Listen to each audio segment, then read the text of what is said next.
Hello hi guys, तर हा आहे माझा first mini blog. 1 hour later. तर दुपारचे वाजलेले 1:30 आणि आम्ही निघालो चौकला जायला. तर टॅक्सीमध्ये बसल्याच्या नंतर थोडेसे शूट केलं, मग नंतर आम्ही पोचलो लोकेशनवर. आणि त्यानंतर बघा काय बोलतो आहे हा. तर बोलतो की मी जेवलो आहे, माझं पोट भरलं आहे, म्हणून आपण नंतर बोलू.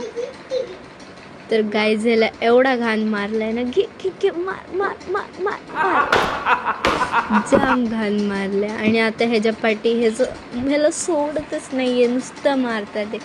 घे घे घे दगड, नुसते दगड घेऊन ह्याच्या पाठी. जाम घाण मार खाल्ला बिचाऱ्याने. त्यानंतर आम्ही निघालो. त्यानंतर अर्ध्या रस्त्यात पोचलो. अर्ध्या रस्त्यात पोचल्याच्या नंतर अर्ध्या तासाने आम्ही पोचलो कर्जतमध्ये एंट्री झाल्याच्या नंतर मी पोचले घरी. तर आजच्यासाठी एवढंच. बाय.